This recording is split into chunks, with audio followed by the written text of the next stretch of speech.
Wisteria2909 back for another episode of Reading in the Wrong Way. So, it's been a while.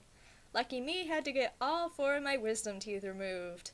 Recovery took a while, but it honestly went a lot better than I had expected, so now I'm back for a new review video, finally.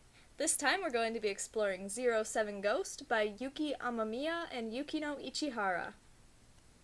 The series is rated T for teens. I think this is a great rating for the series, as the violence in it isn't necessarily gruesome enough to earn it a higher rating.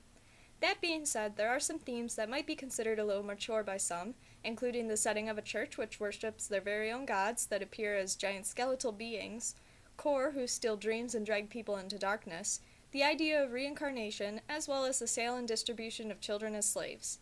Of course, all of those mentioned will depend more on your own personal preferences and beliefs, so you be the judge. There are 17 volumes total, with 10 currently out in North America. Volume 11 will be released next week on July 8th. Taito Klein is a former combat slave attending the Barsberg Empire's military academy due to his ability to use Xiphone, a magic that converts life energy to various other forms such as healing, offensive, and manipulation. The ability is quite rare, with most of the inhabitants unable to wield it. Taito has frightening dreams, all featuring the same man, who he soon learns through eavesdropping was his father, the king of the destroyed Regs kingdom. When he is caught in the act, he is pursued and wounded in his escape. He's discovered by a bishop, who takes him to District 7, which is protected from the other districts by a law of sanctuary. He recuperates at the church with the help of 3 bishops, Castor, Labrador, and Frau. So what do you need to know about the series? It takes a few volumes before you really understand the church and its practices, but the series really walks you through it. There are a lot of crisscrossing plots going on, but they usually follow the general good versus evil format.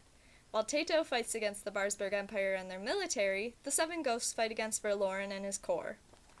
All of the 7 ghosts have died in a previous life, and have been reincarnated in human forms with extraordinary Xiphone abilities. They retain all of the memories from their previous life, and each has a specific power.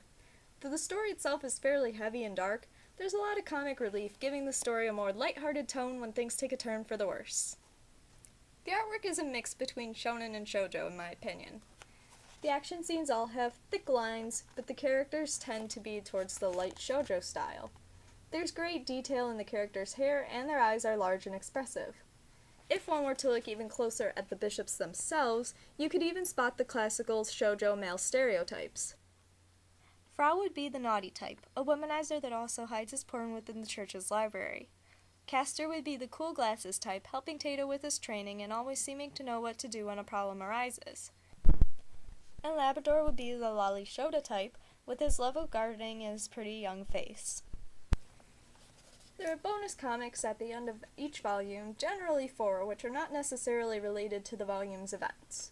All of them are comedic in nature and are followed by a short little blurb from the authors about their daily lives. There is an anime series, which is actually how I found out about this series, but after the first episode I knew I wanted to read the manga first. From what I did see of the anime, all the characters look exactly as they do in the manga, and at least from the beginning it follows the manga pretty well. However, with only 25 episodes, I would assume at some point it deviates.